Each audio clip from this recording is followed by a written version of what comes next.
Have you ever believed that sometimes simply staying, in silence, can begin to heal a broken soul?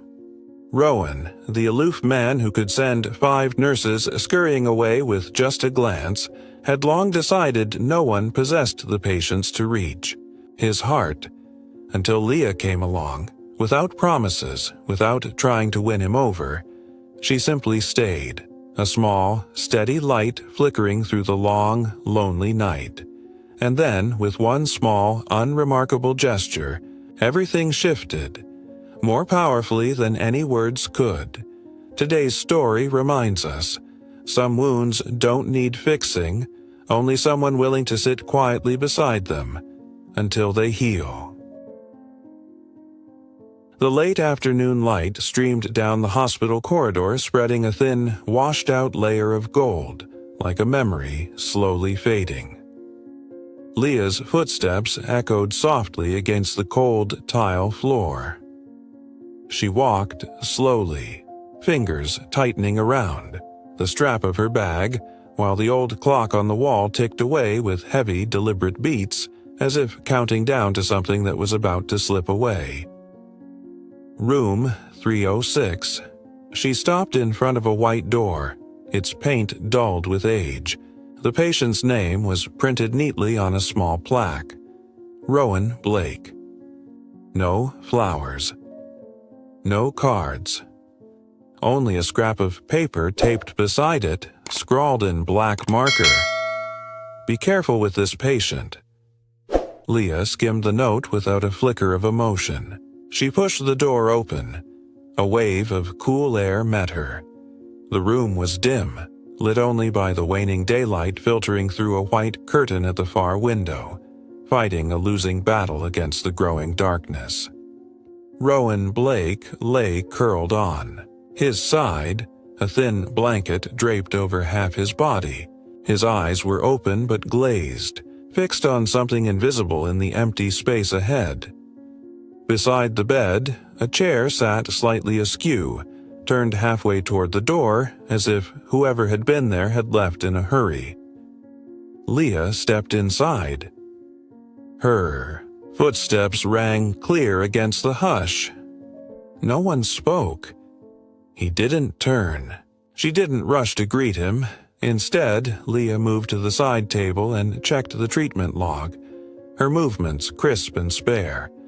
The faint scent of antiseptic mixed with the synthetic tang of plastic tubing hung in the air. A slight rustle from the bed. Rowan turned his head toward her, his gaze slow and cold. "Who are you?" His voice was rough and he made no effort to hide his irritation. Leah looked up, meeting the sharp, evaluating stare that had sent more than one nurse packing. She didn't flinch. She peeled off her mask, her voice steady and low. "I'm Leah Sanders, a temporary nurse from the Community Support Program." A faint flicker of a frown crossed Rowan's face before he turned back toward the window, as if dismissing her entirely. "Which one are you?" he asked, voice dry and brittle. Leah glanced at the folded shift roster clipped to the foot of the bed. "Number 6, she said lightly. A dry chuckle scraped from his throat. "You won't last long." Leah set the file down without a word. No arguments, no reassurances, no pointless explanations. She moved to adjust his IV line, her hands sure and unhurried. The air between them thickened, a dense, invisible fog.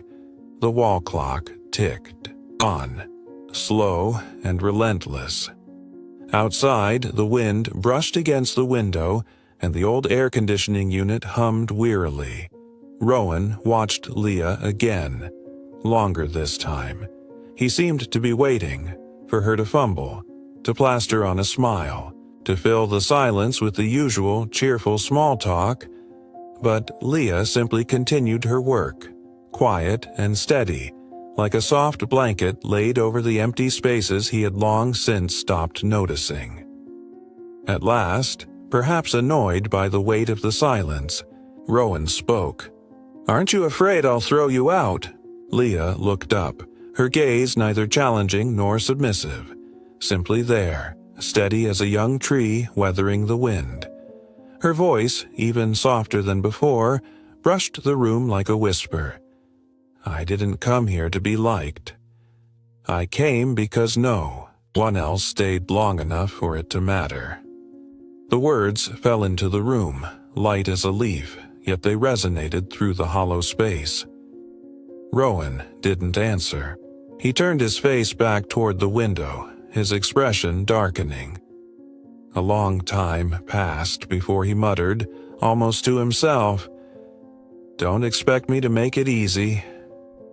Leah simply nodded. She pulled a small cloth from her pocket and gently wiped the corner of his mouth, her touch firm but unpitying. Neither of them spoke again.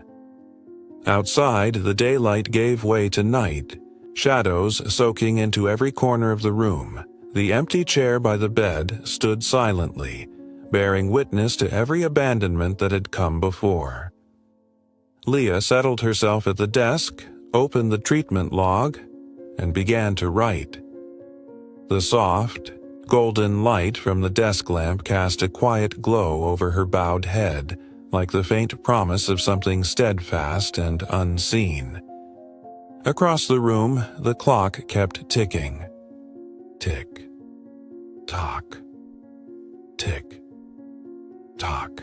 Maybe this time, no one would be the first to walk away. Leah's footsteps tapped softly against the cold marble floor of the hospital corridor. A dry, solitary sound, like the tired sigh of a building that had witnessed too many silent goodbyes. Evening had fallen. The last light slanted through the windows, tinting the hallway in a faded yellow, worn and brittle like an abandoned photograph. She stopped in front of room 306. The patient's name was printed starkly on the door. Rowan Blake, no flowers, no cards, no sign of family hovering nearby. Only a silence so thick it seemed to stretch on forever. Leah raised her hand and knocked softly. No response. 1 second. 2. 3. Only the slow, deliberate ticking of a wall clock answering back. She turned the handle and eased the door open. A dry, cool air brushed her skin, heavy with the sharp tang of disinfectant.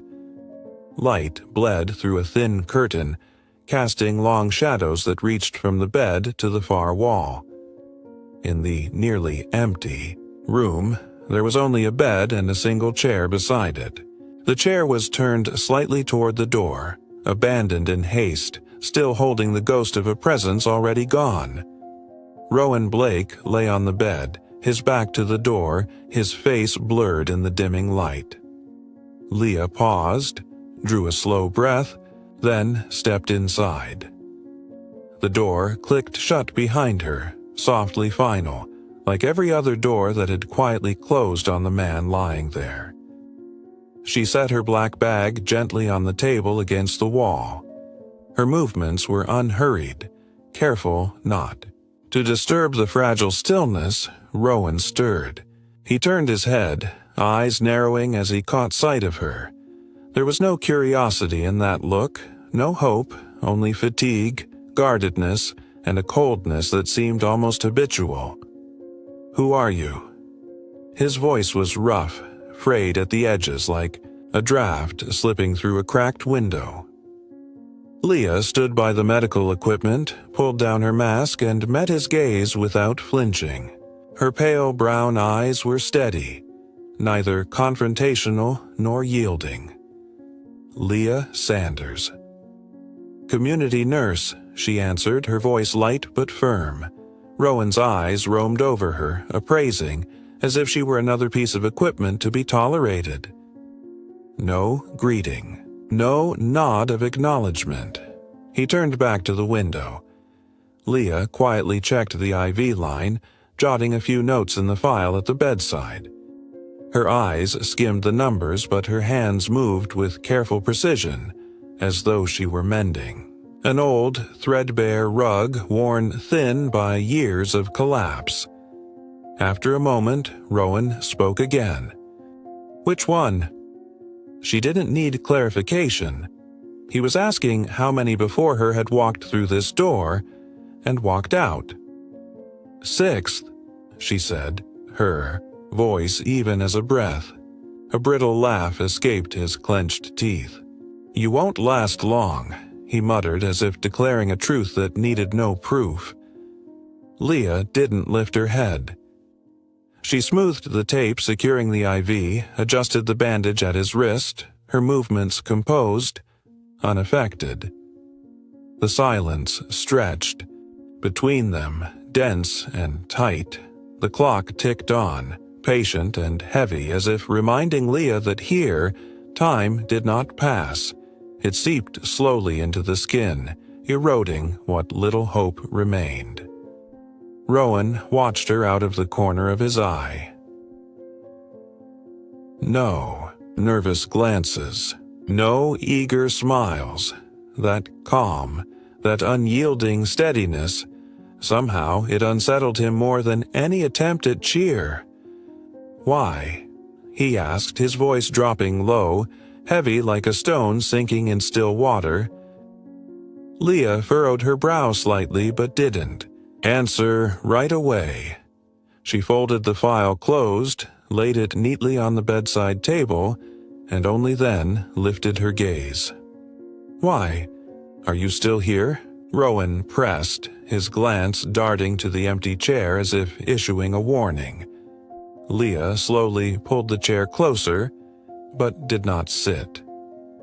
She stood in the narrow space between light and shadow, her voice soft, certain. "I didn't come here to be liked. I came because no one stayed long enough for it to matter." The air between them froze. Outside, the last threads of daylight faded, letting darkness creep up the walls. Rowan closed his eyes. Said nothing. Leah stepped behind the curtain to adjust the monitor's glow, then returned to stand beside the chair. Sometimes what people needed wasn't a promise, it was a presence that refused to leave. The clock ticked on. One beat, another. Rowan didn't tell her to go. Leah didn't ask for permission. To stay. She sat quietly on the empty chair, hands resting in her lap, eyes on the darkened window where the last embers of light had dissolved into night. A small, steady flame, burning unnoticed, yet unwavering in the hollow of an empty room. No one spoke after those words fell. The empty chair stood steadfast in the dim light. Leah sat there, slender but unwavering, as if she had been born to weather silences longer than most could bear. Rowan closed his eyes, his breathing quickening under a sudden stab of pain in his back. He didn't ask for help. Leah didn't rush to offer it. Time stretched thin between them, each minute dripping slowly into a room too familiar with waiting. After a while, Leah rose. She crossed to the corner, slowly preparing a cup of tea from a small thermos she had carried in her bag. The sound of water pouring into the cup was soft, like a whisper from some forgotten memory. No sugar, no milk, just a plain, faintly bitter tea, the way Leah had learned during long nights caring for the lonely elderly. Sometimes the simplest things are the easiest to accept when a heart is breaking. She carried the cup back to the bedside. She didn't offer it to Rowan. She placed it carefully on the small table next to his medical chart. The cup met the table with a soft click, a sound that echoed faintly in the heavy stillness. Rowan opened his eyes and glanced at it. The weak glow from the bedside lamp caught the pale skin of Leah's fingers, outlining them in a quiet shimmer, like the trace of unspoken things. Leah stood there, saying nothing, letting the silence settle as though she trusted in its weight. Rowan frowned. His eyes flickered from the cup to Leah, a spark of irritation tangled with something else, something almost like confusion. "You think that's going to make me feel better?" His voice was rough, heavy with its habitual bitterness. Leah didn't look up from the chart she was scribbling notes into. "No," she said simply. "I don't think anything will make you feel better. That's not why I'm here." Rowan leaned back, the thin blanket sliding off his bony shoulders. He smirked, a crooked grin that never reached his eyes. Then, "Why are you here?" he asked, the words pitched like a dare. Leah closed the file and set the pen down. She lifted her gaze and met his eyes squarely. Her voice was low, even, and oddly enough, soft, like an old blanket folded carefully over fragile things. "I'm not here to be wanted. I'm here because you still need someone. No force, no embellishment, just the bare, simple truth, weathered and unvarnished like an old scar." Rowan said nothing. No one had ever told him that before. No one had ever looked past the cold armor to see the quiet need crouched underneath. The need for someone. To stay, even if only as a shadow beside the bed. A faint breeze slipped through the cracked window, stirring the sheer curtain. The last light of sunset spilled across the floor, thick and golden like aged honey, streaking uneven paths across the walls. Leah turned away, lifted the half-cooled cup of tea, and poured what was left into the small sink in the corner. She moved slowly, as if each action carried its own quiet meaning, too deep for words. When she turned back, Rowan had closed his eyes, his breathing steadier now. Leah quickly checked the monitors, smoothed the blanket over his chest. Her hand paused a moment on his shoulder, just a whisper of a touch.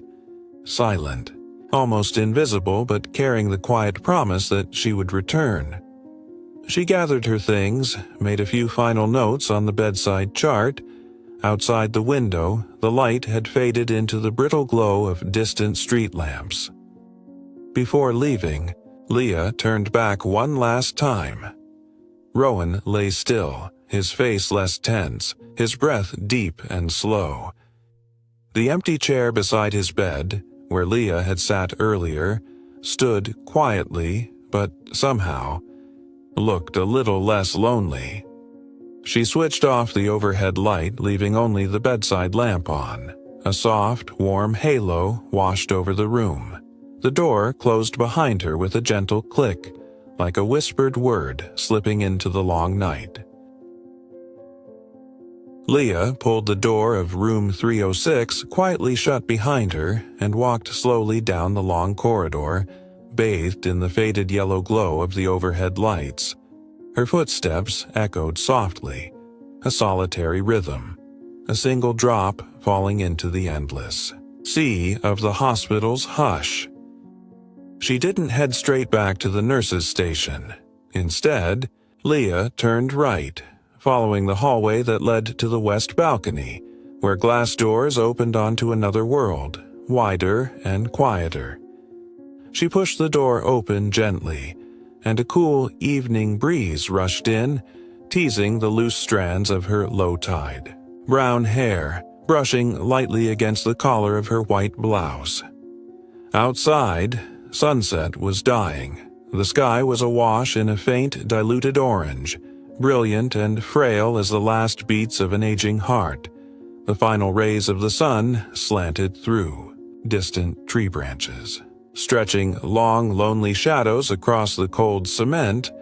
Leah leaned her elbows on the balcony rail, her eyes drifting after the slow movement of the last trailing cloud. And then, like a thread suddenly yanked by an unseen hand, memory tore, loose, sharp, vivid, and aching. Rain. It had rained that day, a thin, relentless rain, cold and stubborn. Drops pelted her shoulders, soaked into her hair, slid down her spine. Leah had stood under the narrow awning of the funeral home, clutching a letter in her hand. The envelope was crumpled, its corners soft and sagging from the rain.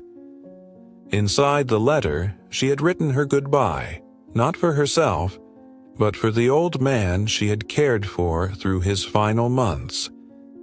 Henry. He had smiled at her during long, lonely nights, held her hand, trembling, through waves of pain, and trusted her with the last fragile pieces of his life. Leah had never expected much. She had simply believed, hoped, that when he was gone, someone might remember her as a small part of that journey. But no invitation came. She learned of Henry's death secondhand, in a passing mention from another nurse. No notice, no message, no thanks. And so, standing there under the meager shelter, Leah watched Henry's family, strangers to her, hurry in and out with umbrellas and solemn nods, as if the young nurse who had kept his hands warm through endless nights had never existed. Her fingers clenched tighter around the sodden envelope. Inside, she had written, "Thank you for letting me be there at the end. I will always remember the way you called my name, even when your voice was barely more than breath. I will remember." But now, who would she send it to? Who would read it? The rain lashed against her face, blurring the ink of words meant for no one. Quietly, Leah dropped the letter into a nearby trash bin and walked away without looking back. A drop slid down her cheek. Rain, maybe. Or something else. The distant sound of traffic pulled Leah back to the present. She was still on the hospital balcony, her palm pressed against the cold iron rail. The sun had disappeared. Only a fragile strip of silver orange clung to the horizon, like the last exhale of a day. She tightened her fingers around the metal, feeling its chill sink into her skin. A silent reminder that she was still here, still moving forward, even with memories that sometimes weighed heavy enough to drown. Her. Leah inhaled deeply. The breeze carried the smells of car exhaust, damp grass, and days long gone. Somewhere deep inside, a voice whispered, soft as a letter never sent. Some presences are too quiet to be remembered. She knew that. She had been one of them. A presence too quiet for anyone to hold on to. But it didn't matter anymore. What mattered was, she had been there. And this time, beside a man named Rowan Blake, she would be there too. Not to be remembered, simply to remain. Leah let go of the railing and turned away, her slight figure slipping back into the gathering dark of the hospital corridors. Inside her sleeve, her hand was still warm, clutching a piece of memory that had, at last, been forgiven. Leah brushed the lingering drops of rain from her sleeve with a small folded cloth she kept tucked in her bag. The cold draft from the corridor touched her face, but she didn't hurry. She walked slowly back down the familiar hallway, each step carrying a quiet, deliberate resolve, as if she were carving a path through the maze of silence that was this building. The door to room 306 was still ajar. The soft, warm light from the bedside lamp spilled into the hallway, pooling gently on the tiled floor. Leah pushed the door open, light as a breath. Rowan lay as she had left him, unmoving, unexpecting. Only the steady rise and fall of his breathing stirred the thick stillness. She set her bag down on the table, pulled the chair quietly closer to the bed, her movements careful, unintrusive. Her eyes flicked over the monitor, steady heart rate, stable blood pressure. Life unfolding, quietly, without fanfare, without needing to be witnessed. Leah retrieved a thin blanket from the cabinet, folding it neatly. She adjusted Rowan's covers with meticulous hands, as if wrapping something fragile that might shatter with the wrong touch. She lifted a corner of the blanket, smoothed out a wrinkle, braced her hand lightly against the bed frame to gently reposition his body, easing the pressure from the healing wound along his back. Rowan didn't open his eyes, but Leah knew he was awake. His breathing shifted, a subtle, caught rhythm, whether from discomfort or the awareness of another's care, she couldn't tell. She didn't ask. No unnecessary questions to clutter a space where both already knew the answers. Instead, she moved quietly to the window, pulling the curtain just enough to soften the light falling onto his bed. She lowered the bed a few inches to ease the strain on his spine. Each gesture, small, almost invisible, was like an undercurrent beneath the surface of a deep, silent ocean, unseen, unheralded, but steadily changing the world around a man too used to being left alone. Leah poured a cup of warm water from her thermos, setting it within Rowan's easy reach on the bedside table. Still, neither of them spoke. The silence didn't feel hollow. It wrapped around them like a soft, heavy blanket, not to smother old wounds, but simply to sit beside them without fear. Rowan shifted slightly, a faint frown tugging at his face. Maybe a small pain, maybe just an old reflex of someone who had carried his burdens too long, too quietly. Leah stepped closer, checking the pillow, adjusting the mattress edge.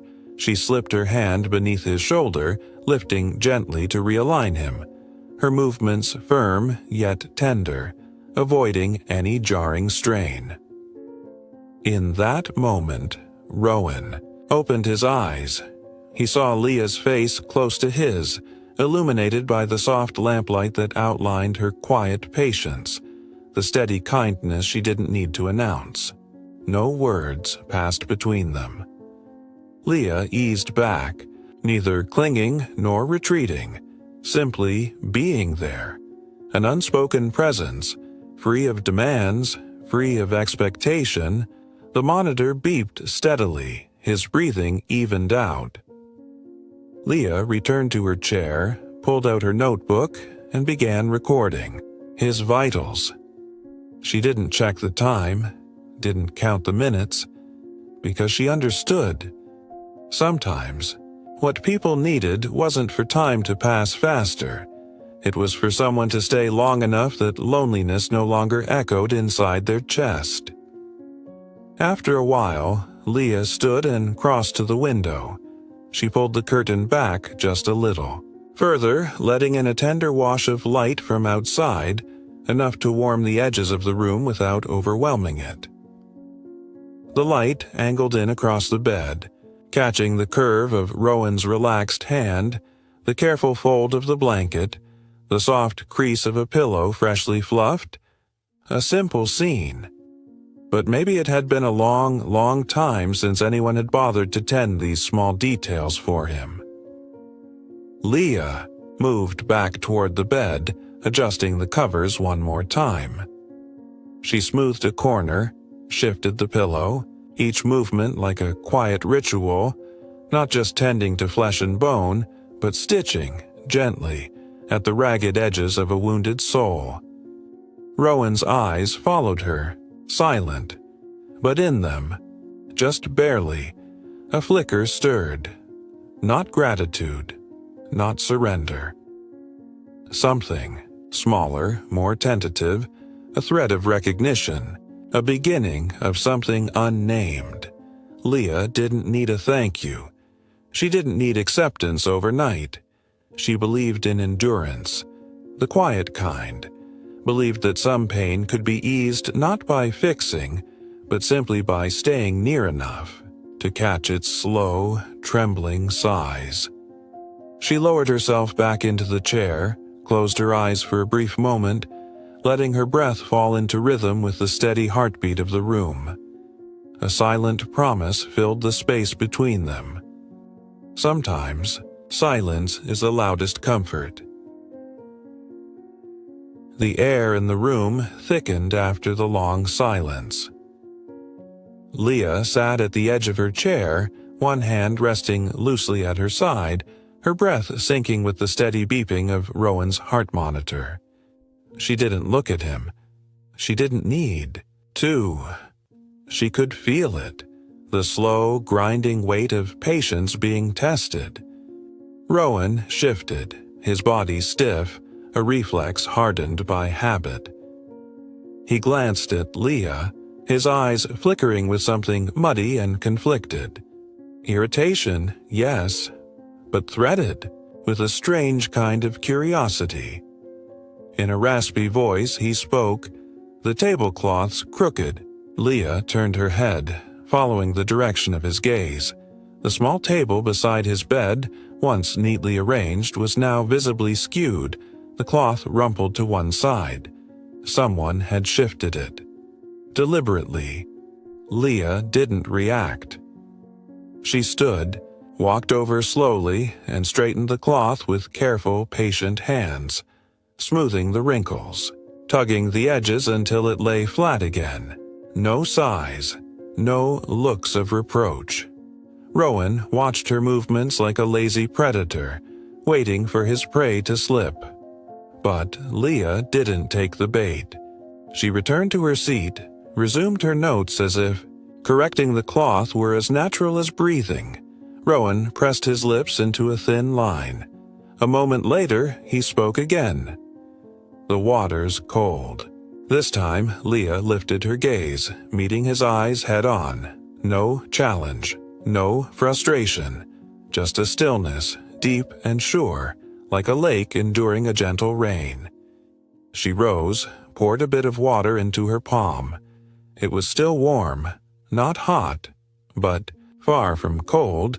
Still, she emptied the thermos, washed it carefully in the staff kitchenette, boiled a fresh pot of water. 10 minutes later, she returned, set the thermos precisely back in its place, placed a clean cup beside it, edges aligned. Rowan watched her, torn between defiance and something he couldn't name. He wasn't used to this. Someone who didn't snap, didn't argue, didn't pretend not to hear him. Leah sat down again, resuming her quiet work, her calmness only making the air around Rowan feel heavier. He tapped his finger lightly against the bed rail. A sharp, deliberate sound. I want the tablecloth. Shifted a little to the left. His tone was steady, laced with a hint of mockery. Leah paused a beat, then stood, walked over. If there had been a camera, it might have zoomed in on her hands, slim but unwavering, as she moved the cloth slightly to the left. Not too much, not too little. Then she returned to her chair, the soft steadiness of her gaze neither submissive nor defiant. Rowan let out a sharp breath of laughter, shaking his head. But he didn't press again. Something small inside him shifted, like the first grain of sand loosened from a cliff. Face, thought immovable. Leah jotted a few more notes in her book. Patient's position, stable. Heart rate, steady. Emotional response, elevated, non-threatening. Between her sentences, she left spaces, tiny pockets of breathing room, a place for memory, a place for grace. Rowan coughed. Leah rose without a word, poured warm water into the cup and handed it to him. Rowan took it without thanks. She hadn't expected one. The light in the room grew thinner as evening pulled its shadows across the sky. Pale orange threads slipped past the curtain, pooling faintly on the floor, softening everything they touched. The empty chair, Leah's slender frame as she tidied the room, The careful, quiet smoothing of a tablecloth, the fresh thermos of water, the simple, orderly space she left behind. A kind of care that didn't announce itself, a tending that asked for nothing in return, just like her. Silent, steadfast. Leah didn't leave behind any parting words. She simply rose from her chair, walked slowly toward the door, and paused a moment before stepping through. In her heart, a quiet whisper rose up, meant only for herself. If you stay, through storms, maybe you'll see the dawn. The door closed gently behind her, leaving Rowan alone in a silence that felt heavier, stranger than before. And deep, deep inside him, in a place long thought barren, the first fragile shoot of curiosity, maybe even hope, had begun to push through the cracks. Night crept slowly through the hospital's windows, casting fractured shadows across the gray floors, the soft beep of the heart monitor, the steady tick of the wall clock, and the shallow breaths of the man in bed wove together into an invisible soundtrack for room 306. Leah sat by the table, gently turning a page in the medical chart. The warm pool of the bedside lamp glowed over the paper like a protective hand. She was used to this silence, the kind that asked nothing, demanded nothing, simply existed, like breath. On the bed, Rowan slept fitfully, the lines on his face etched deeper in the half-light, his lips moving as if reaching for something just beyond his grasp.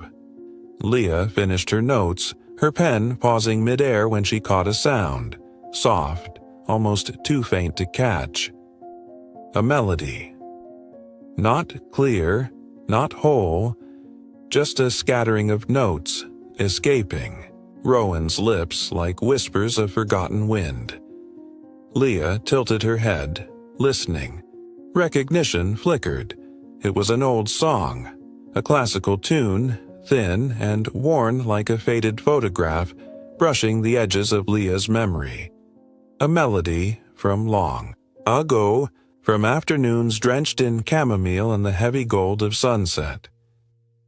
Not her childhood, she realized. His. Without hesitation, Leah pulled out her small phone, searching for the song. When the first few notes played, the room seemed to exhale. A soft, shuddering breath of relief. The music threaded through every corner, brushing against the cold white walls, kissing the wrinkled sheets, filling the brittle emptiness with something tender and unnamed. The light itself seemed to change. It no longer looked sterile and harsh, but softened, warm, wrapping gently around the man and the woman who stayed. Rowan stirred. His eyelids trembled. One frail hand groped at the blanket, reaching for something unseen. Leah stayed seated, watching with a quiet reverence, letting the music do what words could never hope to. A high, trembling note drifted upward, a thread of a memory. And Rowan exhaled, soft and small, like a child finding warmth in a dream. Memories unfurled. Without force or prompting, a crumbling garden, stone steps cold with morning dew, a mother's voice threading through the mist. Rowan shivered, his shoulders hunching as if afraid of what he found there. Leah rose, walked to the window, and drew the curtain back a little more, letting the gentle hallway light spill into the room. She wanted the memories to have light to return to, not shadows to drown in. The music flowed on, slow, deep, like a river washing dust from a long-forgotten stone. Rowan opened his eyes. He stared at the ceiling for a moment, his gaze clouded with something nameless. Then, slowly, his eyes shifted to Leah. He said nothing. Just a look. A fragile, thread stretched between two islands. Leah didn't need words. She didn't need thanks. She didn't need understanding. She simply smiled, a small, steady smile, and set the phone down on the table, letting the melody play itself to the end. Outside the window, night had fully claimed the sky. But inside the small room, the soft, lingering glow refused to extinguish, holding fast to the quiet promise. No matter how heavy the past, there was always a way to bring light back in. Rowan turned away, pressing, his face into the pillow, his breathing easing into a deeper, slower rhythm. Leah gathered her things, moving with the unhurried grace of someone not trying to escape. Before leaving, she paused, turning to look at the room one last time. The man whose body no longer curled so tightly against his pain, the folds of a blanket that no longer looked. Abandoned, the golden wash of light over the silence still humming with music, and inside her a breath-soft thought. Music carries what words forget. We don't always find the words to heal each other. But music, ancient, stubborn music, sometimes carries what our voices leave behind. Leah stepped quietly into the hallway, closing the door behind her with a careful click. And somewhere, deep in the fragile weave of Rowan's dreams, perhaps, just once more, he heard a voice calling from a faraway place. Mother, the old house, the blaze of a dying afternoon. The last note of the old melody faded, leaving the room wrapped in a silence so deep that Leah could hear the slow, deliberate tick of the clock on the wall. She gathered her phone, coiling the earbuds carefully, without haste. The stillness seeped into the floorboards, into the creases of Rowan's face, into the tightness in Leah's own chest. Rowan lay still, turned away from her, one hand slack atop the blanket, like an old man waiting for something he wasn't sure would ever come. Leah straightened, the empty chair nudging it back into place beside the small table. It was then that the silence tore open. "Enough," Rowan rasped, not turning. Leah's hand froze midair. She let the chair be and turned toward him. Rowan shifted, pushing up with his elbows, struggling upright. The bedside lamp cast a dim glow across his face. Not anger, not exactly, but something more raw. A collision of old hurt and new defense. "Don't think I don't know what you're doing," he said, his voice rough, his eyes sharp as broken glass. Leah stood still, her face unreadable. You're digging through my past," he hissed, the words slicing toward her. "That song. My mother used to play it for me. How would you know that unless you were prying?" Leah's fingers tightened slightly at the hem of her blouse, but her shoulders stayed relaxed. Rowan braced harder against the bed, as if needing physical force to push back the emotions rising too fast inside him. "I don't need your pity," he snapped, voice cracking under the strain. A breeze slipped through the window, rustling the curtain. The room shivered in step with Rowan's breathing, heavy, uneven. Leah moved toward the small table, picking up her folded phone and the old CD she had never gotten the chance to use. She didn't explain. She didn't defend. She simply gathered her things, each movement light, respectful, refusing to add weight to the brittle air between them. Rowan watched her, watched for anger, for indignation, for even the smallest flinch of disappointment. But Leah only moved with the patience of still water before a storm. As she turned, her eyes caught on something near his bed. A photograph, old, frayed at the edges, lying face down. Leah bent slightly, reaching toward it. But her hand halted midair. After a moment, She simply nudged the photo gently into alignment, without flipping it over, without invading. A camera might have caught it, the way her hand paused, then withdrew, while the golden light fell across the scratched, weary surface of the table. Rowan saw. He saw everything. And though he said nothing, something cracked inside. This woman wasn't trying to tear into his world. She was just standing at the doorway, waiting, if ever he chose to open it. Leah picked up her bag and turned back to him. No reproach, no bitterness. Only a quiet gaze that said, without a word, "I'm not here to own your pain. I'm just here, if you need." Rowan averted his eyes, gripping the edge of his blanket. Outside the window, night had fallen completely. The weak light of the street lamp smeared across the glass, blurring the faint outlines of two people locked in a conversation without words. Leah stepped to the door. She paused for just a moment. Inside her, a thought stirred, soft as her own footsteps fading into the corridor. Not all who notice want to own your wounds. Not everyone who sees your hurt wants to claim it. Some simply recognize it and honor it. Leah closed the door with the gentleness of folding an unread chapter shut. Inside, Rowan remained seated, his hand loose against the worn softness of the blanket. From somewhere deep within him, a note of music stirred again, unbidden, unclaimed. It needed no keeper.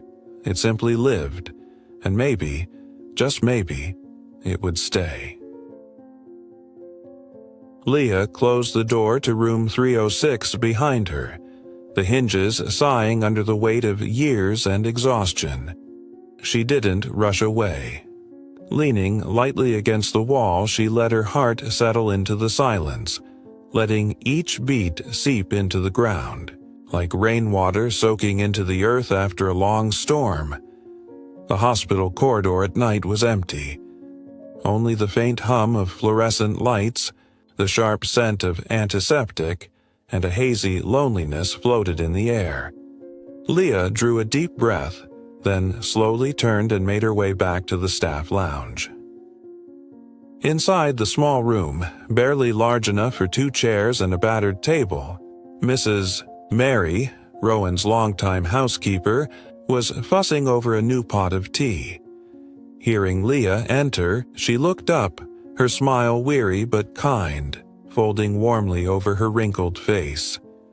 "Leah," she said, her voice rasping with the weight of age and years, of quietness. "Sit a while, dear." Leah nodded, setting her bag down and taking the seat across from her. Mrs. Mary poured her a cup of tea, the delicate scent of jasmine weaving through the room, easing the tautness in Leah's chest.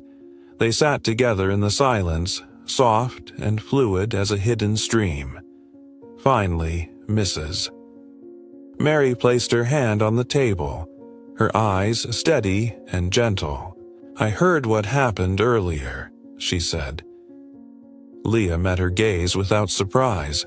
News traveled faster than breath in places like this. "Mrs." Mary's smile deepened, touched with sadness. "Don't mind it," she said. "Rowan. He doesn't hate you. He's just afraid." Leah said nothing, only sipped the warm tea, letting the comfort of it anchor her. "Mrs." Mary continued, her words slow, as if unspooling an old story. "When you came, I told you a little about Rowan's childhood," she said. "I only told you the good parts." She paused, weighing her next words. "You asked questions, but never about his mistakes, only about what had once made him happy." She paused again, her eyes glinting with a rare softness. No one else ever did that. No one wanted to remember the beautiful parts of him, not after everything. Leah lowered her eyes, a faint smile touching her lips, a private smile just for herself. She hadn't come to fix anyone, hadn't come to erase anyone's past. She had come, simply, to stay and to remember. Completely. Mrs. Mary rose, reaching for the coat rack near the door. Beside it hung a set of old keys, jangling softly against the worn wood. She unhooked one, a small battered key with its paint flaked off but still catching the light, and placed it in Leah's hand with a kind, tired smile. "The cottage out back. If you need to rest, it's yours. No one's been there for a long while." Leah accepted it, her fingers tracing the cool, worn metal. Something unspoken shimmered through her, a sense that this key unlocked more than just a door. It opened a space, fragile and real, between two human beings. She turned the key gently in her hand, the overhead light gilding her skin with a soft, golden sheen. A small moment, but enough to be remembered. A door in the heart, nudging open just a little. After a brief rest, Leah returned to room 306. Rowan lay still in bed, eyes half closed, but Leah knew he wasn't asleep. She stepped quietly inside, her movements light as breath. The blanket had slipped from his shoulder. Leah said nothing. She simply lifted it, smoothing the fold with careful hands. No thanks was needed. None was expected. Leah slipped the old key into the pocket of her blouse, close to her heart, a silent promise made without ceremony. She would stay, not to fix, only to remember the man before her, entirely, including the pieces he believed lost. Rowan cracked one eye open. He caught the sight of Leah standing by the window, bathed in the soft, golden-orange light spilling in from the hallway, a faint halo forming around her. Inside him, so quietly he almost missed it, something loosened. A small stone, dislodged from the walls he had spent years building. And, in the woven hush of the room, a truth hung in the air, clear without needing to be spoken. Some stay not to fix you, but to remember you better. That morning, the sunlight did not pour into room 306 the way it usually did. The sky hung heavy with a thick, slate-gray haze, and the light that managed to filter through the window stretched across the cold floor in pale, exhausted ribbons. Rowan woke earlier than usual. He sat up against the headboard, his gaze drifting across the familiar landscape. The small table by the bed, the half-empty cup of water from the night before, the IV line blinking its green signal, and the empty chair. Still, neatly placed beside the table, angled ever so slightly toward the bed, as if someone had just stood up, left for a moment, and would be back any second. Rowan frowned. By now, Leah was usually there, folding the blanket, adjusting the curtains, scribbling something into her little notebook. Her absence, even for less than an hour, stirred something inside him, something formless and uneasy. He leaned back, forcing himself to close his eyes, to slip into the half-sleep that usually carried him through these endless mornings.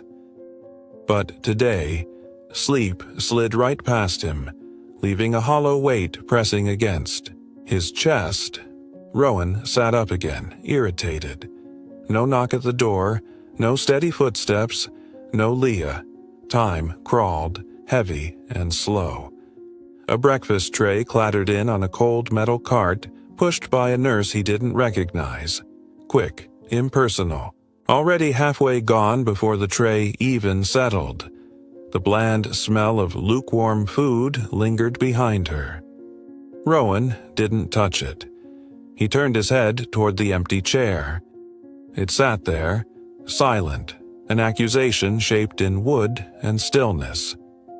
He picked up the water glass only to slam it back down with a hollow clack. Wrong. Everything today was wrong. Afternoon seeped into evening. The sky outside the window cooled to a brittle, shivering blue. Rowan lay on his side, head cradled, in his arm, staring at the chair. Something had been torn out of the room. A breath, a presence, a thread of warmth he hadn't realized he'd begun to depend on. He growled low in his throat, disgusted with himself. Just a nurse, he told himself. People come and go.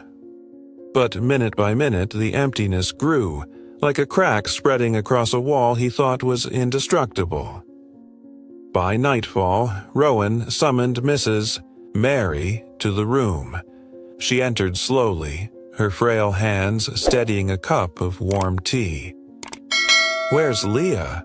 Rowan asked, his voice gruff, straining for indifference. "Mrs." Mary looked at him, something soft and sad flickering in her lined eyes. "She's down with a cold," she said. "Doctor's orders to rest a few days." Rowan nodded, jerky, forced. He turned his face toward the window, letting the silence yawn wide between them. "I don't want anyone else," he muttered after a long pause, his voice rough, almost cracking. "Mrs." Mary hesitated, then nodded quietly, setting the tea down and retreating without another word. Rowan didn't look back. The door clicked shut. The chair remained, its empty curve turned toward the bed.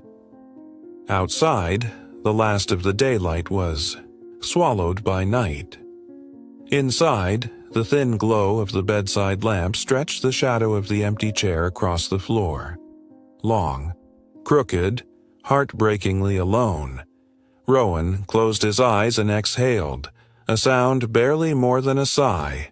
Deep inside, something surfaced, a thought, raw and unguarded. "I thought I hated company. I only hated being left." He hadn't hated their presence. He'd feared their leaving.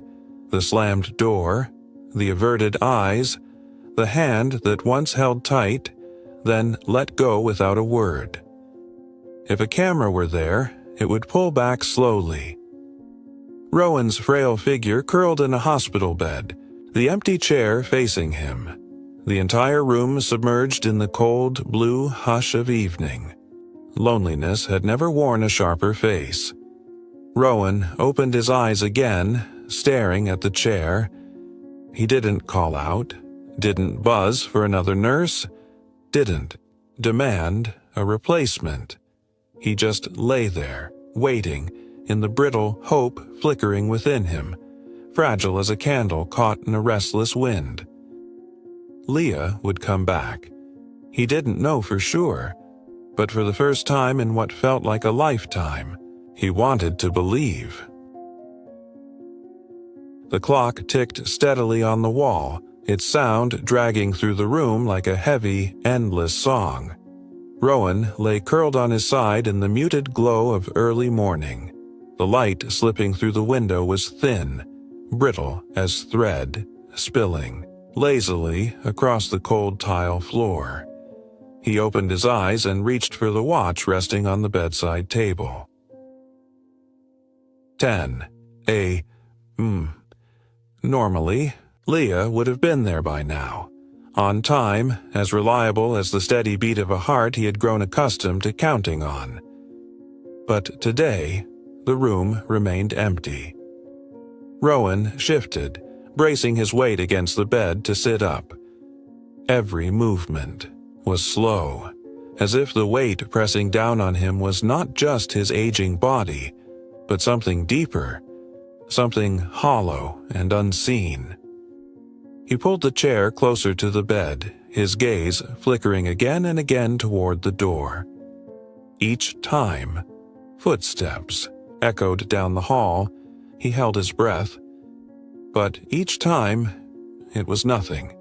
Just nurses passing by, white uniforms blurring past without even a glance toward the man waiting inside. Rowan's hand clenched around his watch, the cold steel digging into his skin, a sharp reminder that he could still feel, still know how to wait, still remember what it meant to lose. The morning dragged on, endless. A young nurse, not Leah, came to change the dressing on his back. Rowan didn't look at her.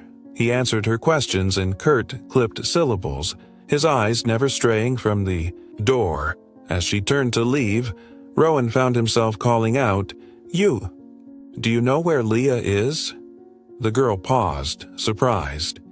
"She's on sick leave," she said politely, already halfway gone. "A few days' rest." Rowan nodded stiffly, swallowing down the ache that rose unbidden in his throat. When she left, he fiddled with the buttons on his watch, adjusting the time, not because it needed it, but because he needed to keep his hands busy, needed something to do besides listen to the ticking clock. Tick, tock, tick, tock. The sound filled the room, bouncing off the walls, the floor, the empty spaces. At noon, Mrs. Mary brought in lunch. Rowan didn't touch it. She set the tray down quietly, watching him with a look that held more understanding than he was ready to acknowledge. After a long moment, Rowan spoke, his voice low, almost reluctant. "Any news about Leah?" Mrs. Mary's movements stilled. She looked at him carefully, the fine lines around her eyes softening. "She's recovering well," she said gently. "Nothing serious. She just needs rest." Rowan exhaled a breath he hadn't realized he'd been holding. Something inside him, something long clenched, eased slightly. Mrs. Mary touched his shoulder lightly, just a whisper of contact, then slipped out of the room without another word. Rowan watched her go. The chair remained, empty, waiting. He lay back down, lifting his watch to eye level. The second hand jumped forward in slow, stubborn ticks, tick, tock, tick, tock. The sound hammered against the walls, against the floor, against the thin armor he still wore over his chest, hammering straight into the hollow space growing wider inside him. Rowan closed his eyes. Inside, a whisper floated up, softer than breath. Some absences echo louder than words. Not words, not promises, just absence, resounding through him like a bell no one had remembered to silence. The afternoon dragged on, endless and heavy. Rowan didn't ask for the television, didn't read, didn't touch the cold meal on the tray. He simply sat there, watching the face of his watch and the empty chair across from him. The pale hallway light spilled in under the door, stretching the shadow of the chair across the floor. A long, fragile line, trembling. Rowan pressed the cool surface of the watch against his chest, feeling the unsteady thump of his heart beneath the fragile bones. And for the first time, in so many years, he didn't hide from the weakness that hollowed him out. He didn't deny it, didn't armor against it. He simply let it be. The simple, aching desire for someone, anyone, to come back. Rowan closed his eyes, letting time sift through his fingers as weightless and inevitable as dust. The clock ticked on the wall, a heavy, dragging rhythm without end. Rowan lay curled in the dim wash of early morning light. Today, the sun was too weak to warm the room, its thin rays stretching across the cold tile like lazy, fraying threads. He opened his eyes, reaching for the watch resting on the nightstand. 7:10 a.m. Normally, Leah would have arrived by now, steady as a heartbeat, faithful as the slow, patient beat of time he had come to rely on. But today, the room stayed empty. Rowan shifted, pushing himself upright with slow, effortful movements. It wasn't just his body that felt heavy. Something deeper pressed down on him, something hollow and unseen. He dragged the chair closer to the bed, his eyes flickering toward the door again and again. Every time footsteps echoed down the hallway, he held his breath. Every time, disappointment met him. Just hurried nurses, strangers in white coats, passing by without a glance toward the room where an old man waited. Rowan tightened his grip around his watch. The cold bite of metal against his skin reminded him he could still feel, still know how to wait, still recognize the shape of absence. The morning stretched, endless. A young nurse, not Leah, came in to change the dressing on his back. Rowan didn't even lift his head. He answered curtly, barely audible, his gaze locked on the door as if trying to will something back into existence. As the nurse turned to go, Rowan found himself blurting out, You know where Leah is?" She paused, blinking at him in mild surprise. "She's on sick leave for a few days," she said, polite, detached. Rowan nodded, stiff as if trying to bolt down something threatening to rise inside his chest. When she left, he turned the watch over in his hands, pressing the buttons, fiddling with the time. Not because it needed fixing, but because his hands needed something to do. The ticking grew louder in the empty room. By noon, Mrs. Mary came with a lunch tray. Rowan didn't touch it. She placed it on the table and watched him for a moment, her eyes carrying the quiet weight of understanding. Rowan hesitated, then, awkwardly, haltingly, asked, "Any news about Leah?" "Mrs." Mary paused, her hand lingering on the tray. "She's doing well," she said, voice soft. "Nothing serious. Just rest." Rowan exhaled a breath he hadn't realized he'd been holding. Something inside him, tightly coiled. For days, loosened just a little. Mrs. Mary laid a fragile hand on his shoulder, just a brush, light as a whisper, and then left the room without another word. Rowan watched the door close behind her. The chair remained, empty, waiting. He sank back against the mattress, lifting his watch to eye level. The second hand jumped forward, slow and stubborn. Tick, tock, tick, tock. The sound reverberated against every wall, every tile, every crack in the room, drumming into his chest, into the widening hollow. He could no longer pretend wasn't there. Rowan closed his eyes, and somewhere, deep inside, a thought floated up, as soft as a sigh. Some absences echo louder than words. It wasn't words he missed, not promises, just the simple, stunning weight of someone being there, and now not. The afternoon dragged by, thick and sluggish. Rowan didn't ask for the television, didn't read, didn't touch the cold meal congealing on the tray. He simply sat, holding his watch loosely in his hand, staring at the empty chair across from him. The pale glow from the hallway spilled under the door, stretching the shadow of the chair onto the floor, a long, wavering silhouette, trembling.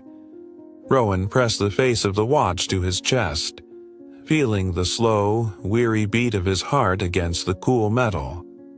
And for the first time in years, he didn't feel ashamed of the weakness seeping through him. He didn't fight it. He didn't armor against it. He simply let it be. The raw, aching desire for someone, just one person, to come back. Rowan closed his eyes, letting time slip through his fingers like dust, fragile, fleeting, and unbearably real. The next morning, a soft, cream-colored light filtered into room 306. No more of the cold, sterile blue that had dulled the days before. Today, the sun returned, shy and tender, like a child knocking hesitantly after a long storm. Rowan lay, still, his eyes half closed, feeling the slow, steady beat of his heart. He had grown used to emptiness, so used to it that it had fused into his very being, like the dull ache along his spine, like the relentless ticking of the clock on the wall. And then a sound. The door opening. Rowan's eyes opened fully, pupils narrowing against the sudden brightness. Leah stood there. Her simple, white blouse, her brown hair tied loosely at the nape of her neck, tousled slightly by the morning breeze.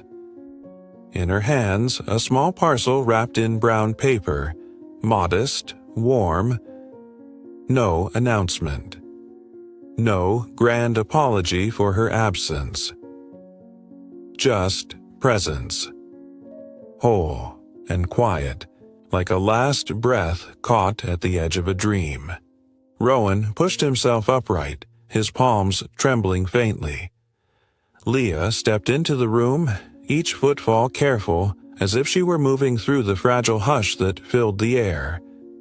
She placed the little package on the bedside table and began unwrapping it with gentle fingers. A fragrance bloomed, sweet butter, a whisper of cinnamon, the golden warmth of baked dough. A small, simple pastry sat nestled inside, its surface cracked, slightly to reveal the tender apple filling within. Rowan caught the scent. He froze. Something, far away, ancient, brushed against the deepest folds of his memory. Mother. A warm kitchen in a modest house, a wood stove crackling, the smell of baking filling the air, wrapping itself around laughter and sunlight. Rowan looked at Leah, truly looked, for the first time without the armor. She didn't explain, didn't claim anything. She simply nudged the pastry toward him, like an old friend offering up a private memory without needing to say a word. The camera might have zoomed in.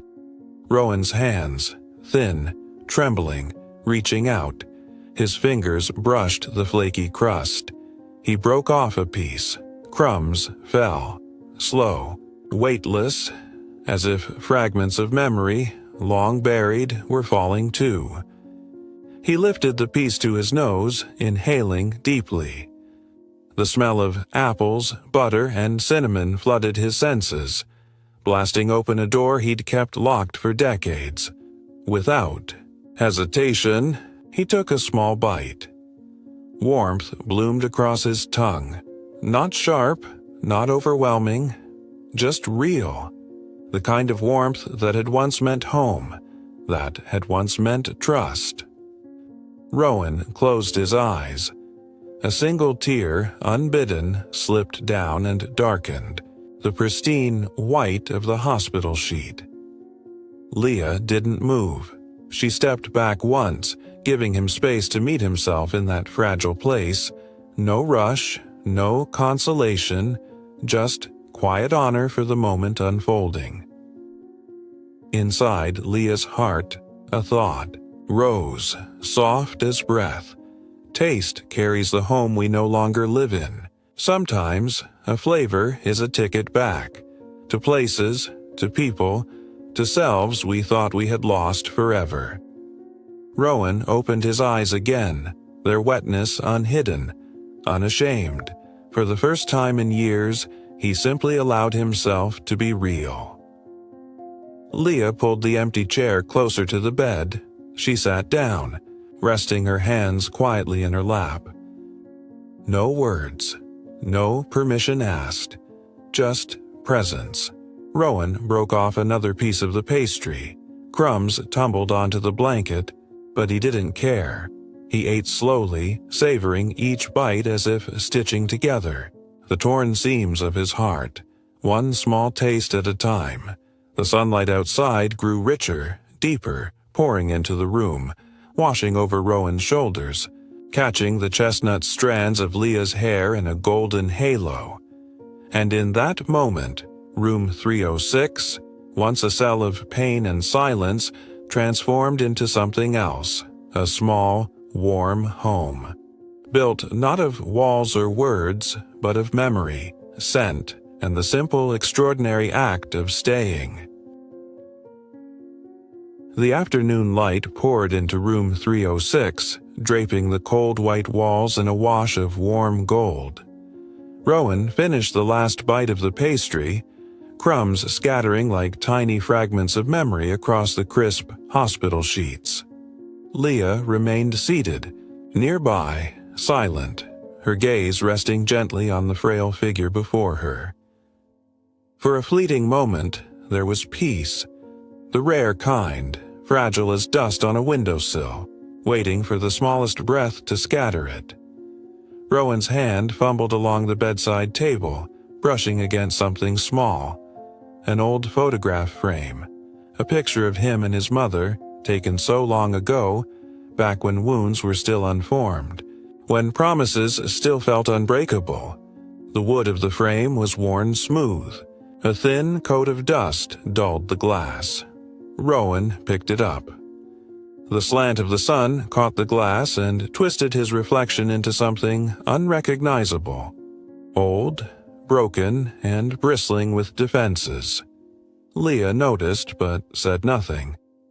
She could feel the tension rising in him, tightening like a string pulled so taut it was one breath from snapping. Rowan stared at the photograph, his mother's soft smile. The boy he had once been, clinging to her, believing with all his heart that her arms would never let go. A swell of anger, deep and ancient, roared up from the darkest hollow inside him. He gripped the frame tighter. His hand shook. A thin, sharp crack splintered through the glass. Leah flinched barely but stayed seated. She understood. This was not hers to stop. "Don't," Rowan growled, his voice raw, strangled with fear he couldn't name. Leah didn't move. "Don't think you can stay," he said, his words breaking into pieces. His fingers clenched the frame until his knuckles blanched, a jagged, new crack slicing across the glass. Sunlight caught on the fractures, glinting, as if the break in the glass were a mirror to the break inside him. Staying. Rowan's breath hitched. "Means you can leave." Leah lowered her head. Not in submission, but in quiet respect for the terror he could not yet face. Rowan let the frame fall. It landed with a brittle sound against the bed, one corner shattering into glittering shards. Neither of them picked it up. Rowan pressed his forehead into his palm, as if trying to erase the world collapsing inside him. After a long moment, his voice came, low, broken. "Leaving is easy. Staying costs everything." Leah closed her eyes briefly, letting the weight of his truth settle into her bones. It wasn't anger. It wasn't rejection. It was the plain, brutal fact of a life spent weathering abandonment. She rose quietly and began gathering the shards of glass, her hands moving with careful reverence. Each movement so gentle it barely stirred the thick, aching air between them. Rowan didn't stop her.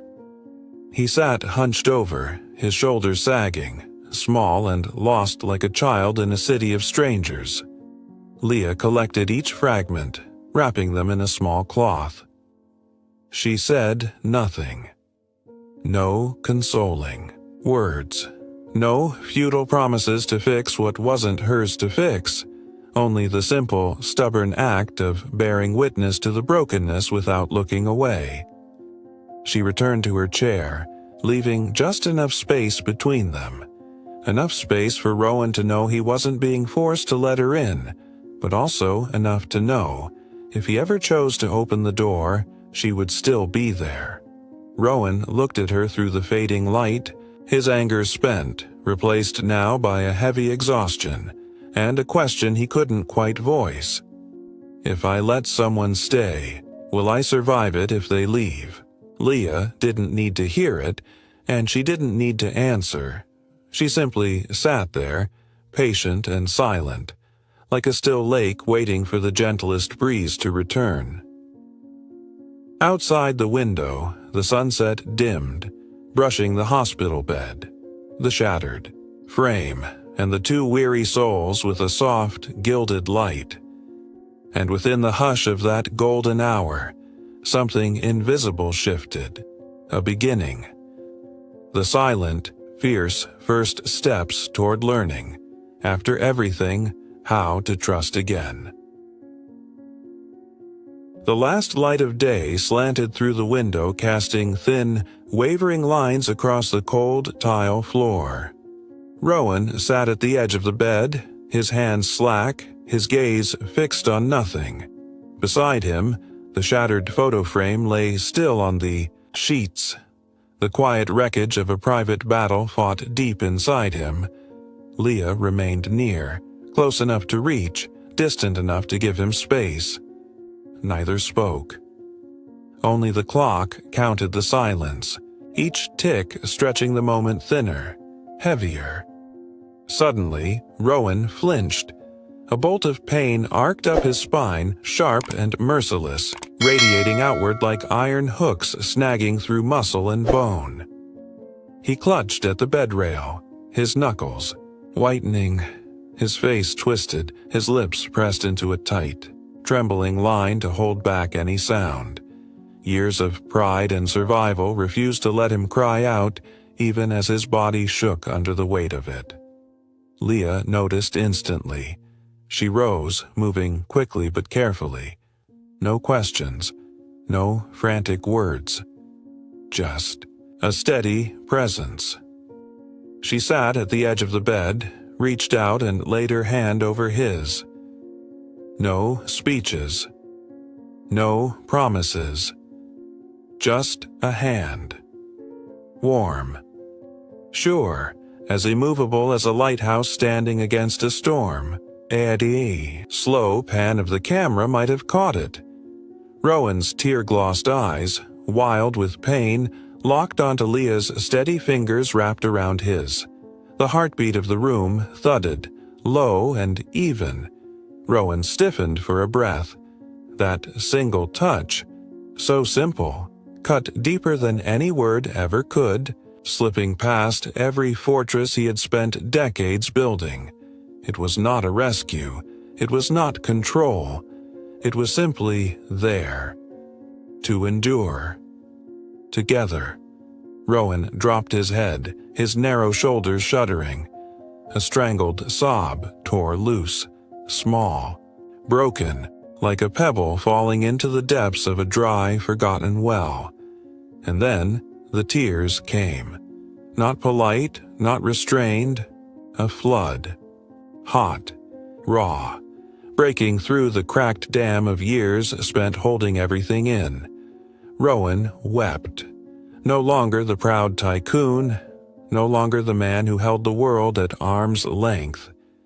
Just a man, naked in his pain, cradling all the unnamed losses he had never dared speak aloud. Leah's hand tightened slightly, a silent anchor, unshakable. She said nothing. She asked nothing. She only stayed. Rowan didn't push her away. He let himself fold forward, resting his head against her shoulder, his skeletal fingers clutching hers as if she were the only branch in a raging river. His breath hitched and fractured, words spilling out between sobs. "I didn't think," he gasped, "anyone would stay." "When I broke." Leah bowed her head, pressing her forehead lightly against his knuckles, letting him feel it. Truth, presence, all the things language could never fully carry. A long, slow breath left Rowan's chest. Gradually, the sobs lessened, thinning, into ragged, heavy breathing and the faint, stubborn thump of a heart that, despite everything, still beat. Rowan lifted his head, eyes swollen and red, voice hoarse but stripped of all harshness. "You stayed. When I broke." The words, delicate as mist, heavy as stone, settled into the air between them.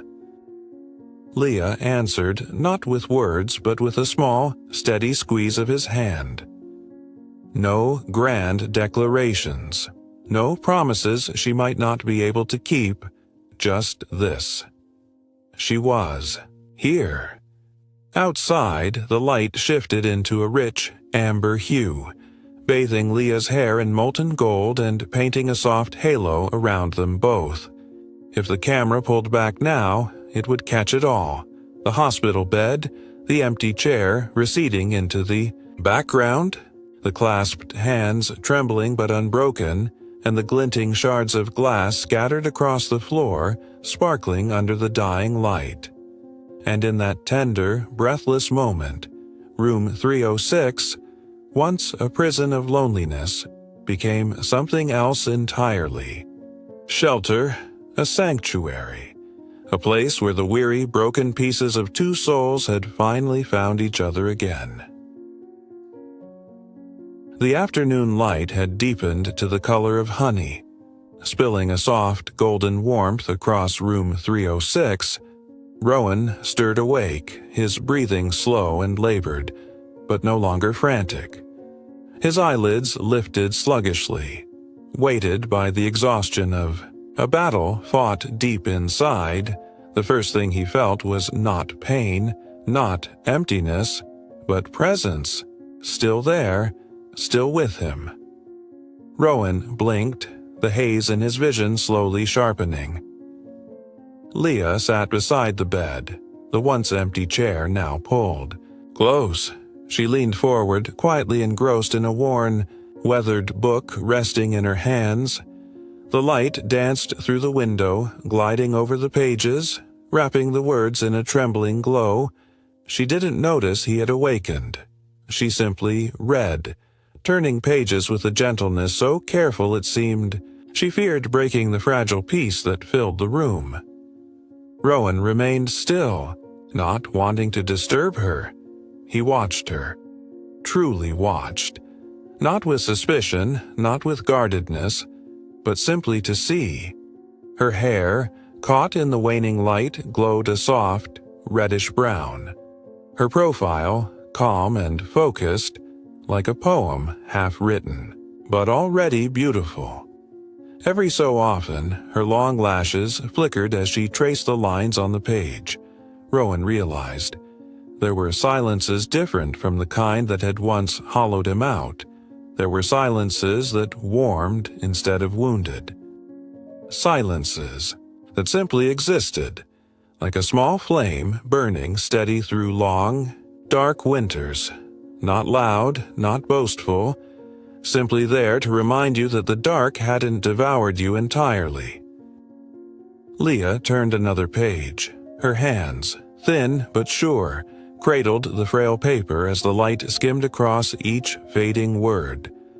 Rowan closed his eyes for a moment, as if trying to memorize it. The first moment in years when his heart wasn't clenched in fury or fragmented by grief, just peace. Fragile, yes, but precious beyond measure. Time passed slowly. The soft whisper of turning pages wove itself into the steady ticking of the clock. No one spoke. No one needed to. Sometimes silence was the truest answer. The camera might have captured it. Leah's hand turning a page, the golden light outlining her silhouette. painting a faint, forgiving shadow across the wall, a symbol of time not pressing down, but flowing gently by like a clear, quiet stream. Rowan exhaled a breath he hadn't known he was holding. For the first time, he felt no need to brace himself against the presence of another, no need to pretend invincibility. Leah didn't need him unbroken. She only needed him to be real, cracked and hurting and still worthy of someone staying anyway. A soft, unfamiliar sweetness welled in Rowan's chest, as intangible but undeniable as the scent of baked apples that had filled the room the day before. Slowly, hesitantly, he moved his hand, inch by inch, until his fingers brushed Leah's resting hand on the bed rail. He didn't grip it, just touched, a silent acknowledgement. "I see you." Leah lifted her gaze. Their eyes met. No words, no questions, just a look, steady, gentle, that said everything. Rowan opened his mouth, but the words dissolved into a breath. Leah simply tipped her head in a tiny nod, tilting her hand so that her fingers brushed against the back of his. No pressure, no claim, just presence, just staying. After a while, Leah turned back to her book, picking up the story where she had left off. Rowan let his eyes close. Again, a faint, almost invisible smile tracing his lips, so slight it might have been mistaken for a sigh. And inside him, a thought surfaced, quiet as breath. Some silences are answers. Outside the window, the evening light faded to a soft orange, threading across the floor, winding gently around the two figures, the one who had once lost faith and the one who, wordlessly, offered it back, with nothing but the silent patience of staying. The room felt frozen in a golden, tender stillness. Sunlight spilled softly over every surface, across the ripples of the bedspread, the worn lines of the face of the man beginning, quietly, to heal. Rowan woke from a light sleep. Next to him, Leah still sat, quietly flipping the pages of her book, her every movement bathed in the gentle dance of afternoon light. No words passed between them. None were needed. The space between them was full, not of emptiness, but of a silent, steadfast presence. Rowan exhaled a long, steady breath. His gaze drifted toward the corner of the bedside table, where something caught the light. An old watercolor painting, childish, clumsy, depicting a woman sitting beneath a broad tree, her arms outstretched, her smile wide and welcoming. "Mother." Rowan swallowed against the dryness in his throat. Slowly, he reached out, motioning toward Leah. Leah set her book aside and stood, crossing the space between them with that same quiet gentleness the afternoon seemed to weave around her. She lifted the painting in both hands, cradling it as if she were returning a piece of someone's soul. Rowan took it from her carefully. His fingers traced the rough edges, the worn paper, the faded colors, and yet the smile remained, the small, steadfast beam of light piercing the long night of memory. He stared at it for a long moment before speaking, his voice rough and slow. "This was the first thing I ever painted." Leah sank into the chair beside him, silent and listening. Rowan's hand tightened slightly around the paper, his gaze going distant. "I made it for my mother. On a Sunday." He gave a low, brittle laugh. Not bitter, just remembering. She missed my school performance that morning. She came late, covered in mud from running across the fields to get there. He paused, his voice catching. But she came. She sat under the tree by the schoolyard waving at me. Rowan's throat worked against the knot rising there. That day, I wasn't angry. I was just happy she made it. Leah watched him, her eyes holding no pity, only a deep, aching understanding. Rowan bowed his head, his shoulders trembling slightly. "You know," he whispered, I forgot what it felt like to be loved like that." His voice broke open, a river surging free after a lifetime trapped behind a dam. "I thought," he gasped, struggling, "after everything. After all the betrayals, the losses, there was nothing left of me worth loving." The camera might have swept slowly over the painting then. The smiling woman, the clumsy, trembling strokes of a child who once believed love was simple, certain, and everlasting. Rowan pressed the painting to his chest, his eyes squeezed shut. Leah remained seated, her hands loosely intertwined in her lap, anchoring all the emotion swirling thick in the air. A long, heavy silence stretched between them. Then, finally, Rowan opened his eyes and met Leah's. And, for the first time, there was no suspicion there, no defenses, only a simple, profound realization. "I remembered I was once loved." The words fell into the room like a bead of dew, fragile, glistening, but powerful enough to crack through the thickest walls loneliness had built around him. Leah didn't speak. She only smiled, a small, unshowy thing, like a tiny lantern, burning steady in a world too often cold and dark. Rowan gave a slight nod, a silent thank you stitched into the gesture. He placed the painting back on the table, this time not hiding it, not denying it. Leah leaned forward and drew the blanket up over his legs, the motion so tender it barely stirred the air.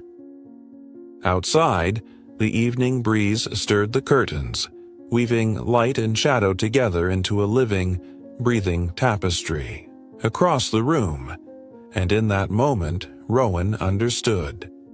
Not every loss strips everything away.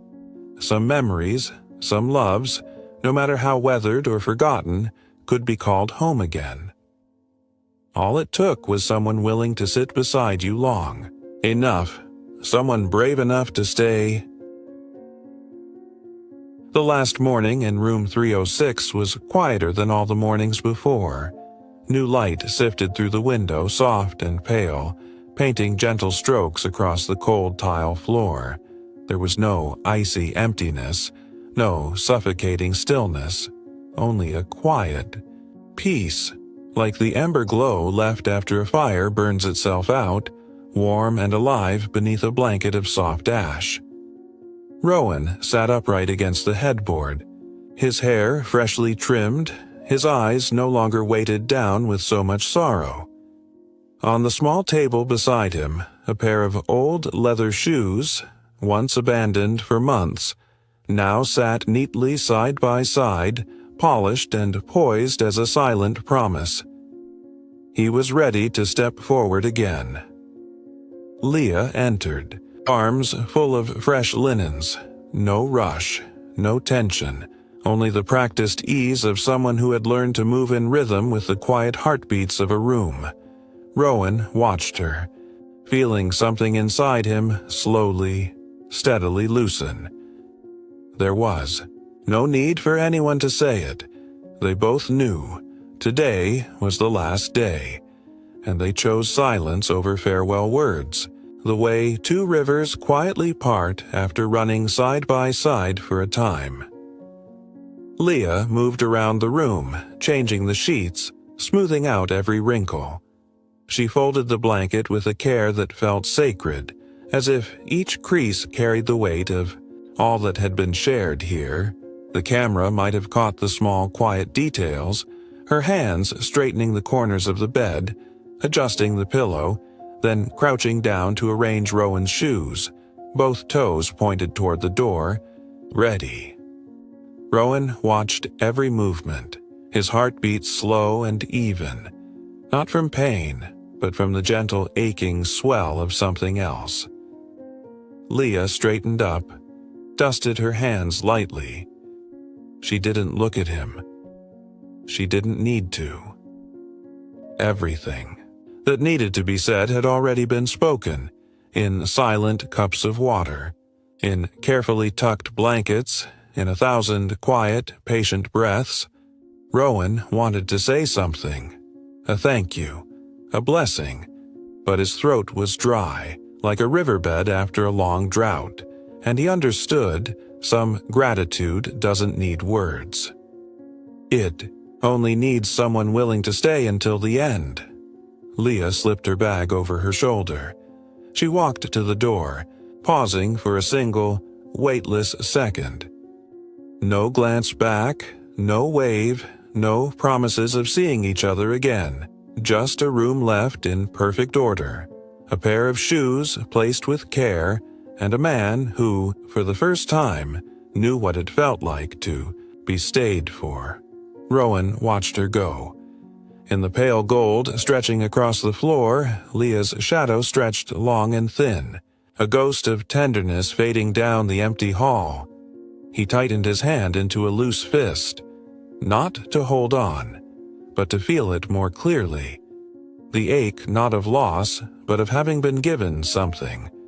Her presence, so quiet, so fierce, would remain. In this room, in his mind, in the heart that had finally remembered how to beat for someone other than himself. The camera might have pulled back slowly, the battered leather shoes by the bed, the slant of late morning light stretching them long against the bare wall. A silent, profound monument to a journey ended, and another just beginning. Rowan let out a long, slow breath and sank back against the bed. The room was empty, but it was not lonely. It was a clean emptiness, like a field after the harvest, exhausted, yes, but whole. He closed his eyes. Inside, there were no more cries, no more fury, only a simple truth rising up in the silence like a prayer. Sometimes, gratitude wears no words. Down the hall, Leah walked slowly, steadily. No hurry, no regret. Only sunlight laid out before her, a quiet path into whatever would come next. And though unseen, she carried with her the last gift she had given, a warmth stitched into her very being, leaving behind no need for goodbyes. The door to room 306 closed behind Leah with a sound so soft it could have been mistaken for the whisper of wind through leaves. No one stood to see her off. No flowers, no thank yous, no lingering glances, only the long, empty hallway, washed in the flickering pallor of fluorescent lights, stretching endlessly ahead like a road leading nowhere in particular. Leah pulled her small, weathered blue suitcase behind her. Its wheels clattered steadily over the cracked tile. The sound hollow and lonely against the hush of the hospital walls. She walked slowly, each step heavy with the invisible weight of the days she had left behind. No one knew she had been here. No one had counted the nights she spent by a bedside, smoothing blankets, wiping sweat, waiting for a sigh, or the tentative flicker of a smile on a face that had long since forgotten how to hope. And no one would remember. Leah knew that. She always had. The nurse's station door hung half open. Inside, voices rose in fragments of laughter, bright and scattered like snippets from an old, jumpy film reel. Leah passed by without stopping. No one called after her. No one looked up. She wasn't angry. She wasn't even sad. There was only a soft emptiness unfolding inside her, like the small suitcase trailing at her heels. Battered, quiet, but enough to hold everything that mattered. The camera might have tracked her footsteps closely, the muted thud of her heels against tile, the low, steady roll of suitcase wheels, the rhythm of a heart continuing to beat without applause. A draft stirred the corridor through an open window, sending a duty roster fluttering to the floor. It spiraled lazily and landed near Leah's foot. She didn't stop. She didn't pick it up. She simply kept walking, leaving no mark, expecting nothing in return. When Leah reached the hospital's front lobby, the morning sunlight spilled across the marble steps in wide, glistening sheets. She paused for a single breath. Before her stood the glass doors, reflecting her own image back at her. A small woman, a faded suitcase, eyes calm, shoulders worn soft by time and winds too strong to resist. No medals, no standing ovation. Just herself, as always, leaving before anyone had the chance to notice she had stayed. Leah smiled at her reflection, a smile so faint it might have been mistaken for a trick of the light. It wasn't sad, it wasn't joyful, it was simply acceptance. Some lives are not meant to be seen.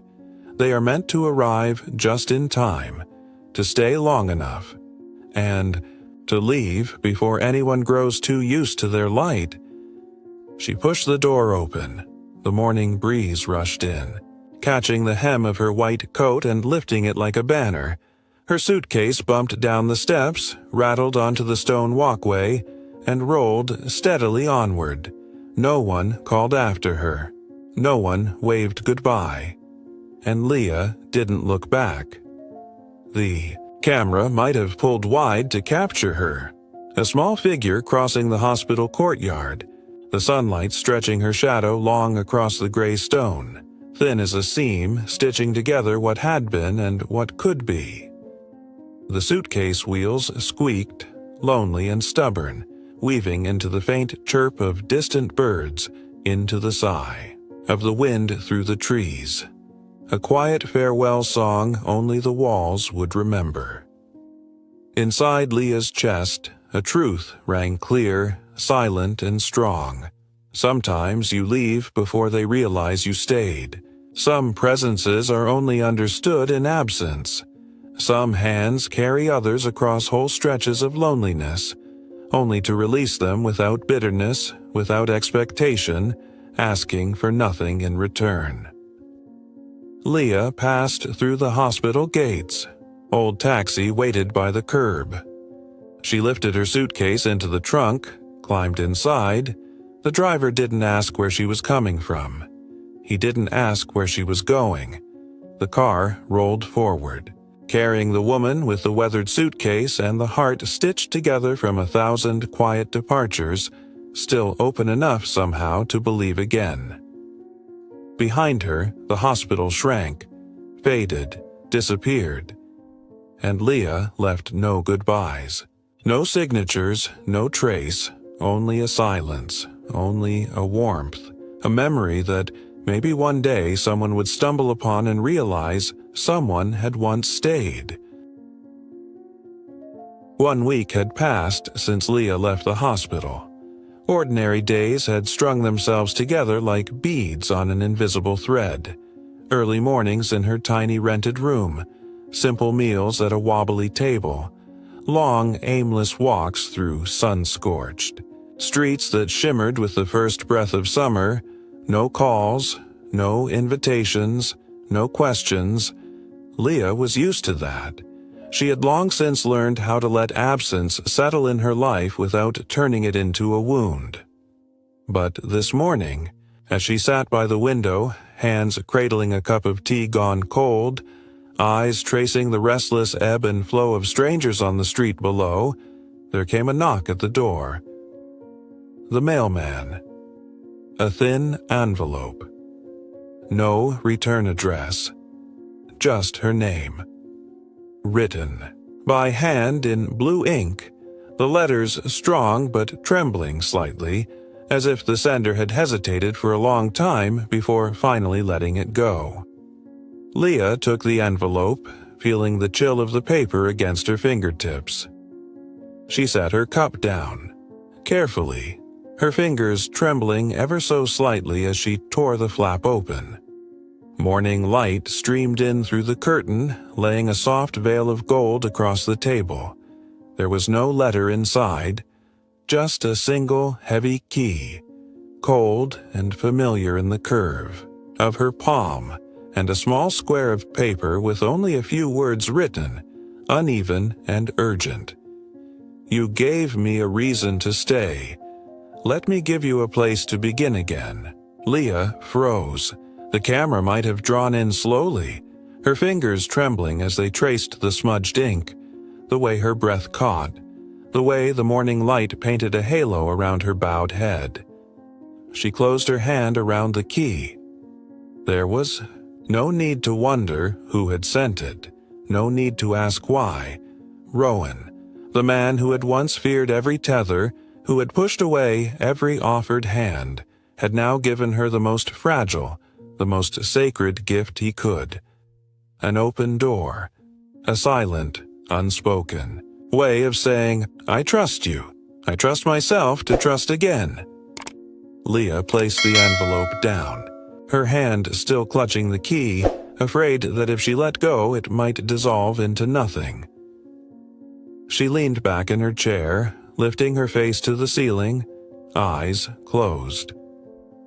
A long breath slipped from her lips, not the wearied sigh of resignation, but a breath of something lighter, deeper. Gratitude. Awe. There are things too large for words. Apologies, thank yous, goodbyes. Sometimes they echo loudest in their absence. The clock on the wall ticked on. Outside, the city churned. The honking of cars, the laughter of children, the steady buzz of summer beginning. But inside the small room, Leah's world had slowed to the quiet rhythm of her heartbeat, and the solid, steady weight of the key warming in her hand. She lifted the key into the light. The battered steel caught the sun, throwing a thin ribbon of brightness across the table. She needed no directions, no map. She knew this key didn't just unlock a door, it unlocked something far rarer: acceptance, trust, the chance to begin again, not from where others had left her, but from where her own heart chose to root itself. The camera might have pulled back slowly. Leah sitting at her small kitchen table, a figure of quiet resilience, bathed in morning light. No tears, no declarations, only a silence so bright it rivaled the rising sun. A silence that spoke louder than any words could. You gave me a reason to stay. Let me give you a place to begin again. Leah sat in the back of the weathered taxi, the envelope and key resting quietly in her coat pocket. The old driver asked again, glancing at her through the rearview mirror. "Are you sure this is the address you want?" Leah nodded, offering a faint smile. The car rattled along a winding country road, flanked by fields that rolled out like green oceans, the summer sunlight pouring gold across the tilting trees. The farther they went, the slower Leah's heartbeat became, not from fear, but from a strange, steady quiet, as if every passing mile was carrying her closer to a memory she had never lived, yet somehow knew by heart. The taxi stopped at a narrow dirt path. The driver rolled down the window, pointed, "End of the lane. That little cabin. I'll wait here if you need." Leah nodded again, clutching her bag to her chest, stepping out. The gravel crunched under her boots. The air smelled of wild grass, of damp earth, and somewhere, faint and sweet, of old wood and the kind of quiet that only accumulates when something has been left untouched long enough to remember. The cabin rose into view, tucked against the slope of a low hill, small, faded, still standing, like an old sentinel who had stubbornly guarded memory long after the world had stopped asking it to. Leah approached slowly. She lifted her hand, running her fingers. Across the worn door, the wood was rough, splintered in places, but beneath her palm there was a warmth, a steady, breathing presence, as if the cabin itself had been waiting, still and patient for someone to come home. Afternoon light sifted through the gaps in the wood, casting ribbons of gold across the porch. Leah pressed the key into the lock. The door gave with a soft creak. Not a protest, but a sigh of welcome.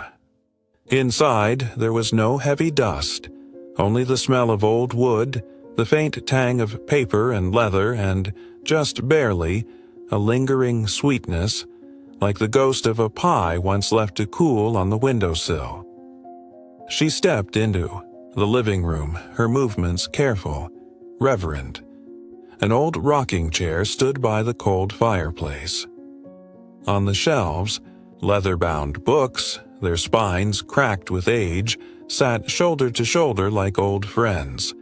A few chipped mugs, framed family photographs, their colors faded, but the smiles intact. In the far corner, Leah caught sight of a painting. She moved toward it. A child's watercolor, simple, awkward, aching with sincerity. A woman in a blue dress, arms wide open under a great oak tree, and a small blonde-haired boy running into her arms. The camera might have lingered here, catching, the light spilling through the window, stretching long shadows across the worn floorboards, as if the past itself were taking shape from dust and memory. Leah sank down onto her knees before the painting. She reached out, fingers brushing lightly along the battered frame. A soft, steady heartbeat pulsed in her chest. No one needed to explain. No one needed to tell her. She knew. This was where Rowan had first learned to love. And where he had lost it, until someone patient enough had sat beside an empty chair and waited for him to remember. Leah rose to her feet and wandered through the house, every room, every scuff mark, and frayed. Curtain seemed to breathe out a different story. In the kitchen, an old jar labeled flour stood dusty but upright. On the dining table, a faded tablecloth was folded with a care that spoke of hands long gone but not forgotten. Everything, the cracked chair leg, the faint smudge of a child's handprint on the wall, whispered the same thing. We were waiting for you. Not just Rowan, but the house itself, this cocoon of memory, had been waiting for someone with enough heart, enough patience to light the fire again. Leah returned to the living room. She settled into the rocking chair, placing her bag quietly at her side. She leaned back, closed her eyes. A breeze stirred the old curtains, letting in the scent of grass and sun-warmed wood, wrapping around her like a lullaby from a place beyond language. There was no rush, no need to fix anything, only to stay, only to listen, because, as the house itself seemed to breathe against her skin, some places don't just remember us, they heal us. The late afternoon slipped into the little wooden house, the light bending soft as honey, spilling through the cracks in the weathered walls. Leah sat still in the old rocking chair, the one Rowan's mother had once used, where dreams and restless nights had once been cradled without demand or complaint. The chair creaked with each slow, steady sway, the sound blending with the murmur of the wind outside, a lullaby stitched from wood and memory, soothing the invisible fractures in the house and in Leah herself. She closed her eyes, leaning fully, into the chair, letting her shoulders fall from the armor they had worn for so long against the silent drift of life. No one rushed her. No clock ticked too fast. It was just her, and this place. And in that quiet rhythm, a thought took shape, crystallizing clearer than any spoken call. She would stay. Not because she needed to run, not because she needed a roof to claim, but because someday someone might need this place. A place that asked no questions, demanded no explanations, only waited, patient and warm as an old embrace once promised to a child. Leah opened her eyes. The last light of day painted soft golden, lines across the old wooden floor, glinting off scuffed corners and stained patches, each imperfection whispering, even brokenness could be beautiful. She looked around. The faded paintings, the threadbare curtains, the small dining table with its crooked leg, the battered bookshelf still cradling a few well-worn children's books. Everything here, despite the years and wear, carried a kind of loyalty, a silent devotion to memory. Leah rose. Her steps were light against the creaking floorboards, each footfall stitching a little more life into the hollow spaces. She opened a window, letting in the twilight breeze, the smell of wild grass, of a cooling sky. The curtain billowed, gently brushing her cheek, a ghostly caress from the past, from all the hands that had once loved this place. The camera could have panned slowly here. Leah turning her face toward the light, her hair haloed in a warm, soft glow, her eyes half closed as if listening for something only the heart could hear. She turned back to the chair, sat down, gathered the worn blanket draped over its arm into her lap, and whispered, not aloud but within herself, a quiet vow. I will keep this place. Because someone once believed I was worth staying for. Outside, dusk stretched long fingers over the field, wrapping the house in a gentle, unseen quilt. The wind, the creak of the chair, the slow, steady beat of Leah's heart. Together they spun a wordless song that cradled her, and the house into a new kind of dream. Not just a place to remember, but a place to begin again. No noise. No rush. Only a heart, patient enough, tender enough to believe. Some places don't just remember us, they heal us. And sometimes, that was everything a soul ever needed. The last light sifted through the open window, dusting the room with 1,000 tiny golden flecks. Leah leaned her head against the back of the chair, closing her eyes. A smile, small, soft, barely there, curved her lips. A smile of someone who knew they had found not just a place to stay, but a place to breathe, to heal, and someday to pass on to another wandering heart. The days that followed drifted by like early morning mist. Soft, slow, and full of a sweetness Leah had almost forgotten how to name. Each morning, she rose with the sun slipping gold through the window panes, pouring long, warm rivers of light. Across the wooden floor, she spent her mornings tending to the small house. No hurry, no pressure. Every chair was wiped clean, every curtain taken down, washed under the open sky, and rehung, white as a new beginning.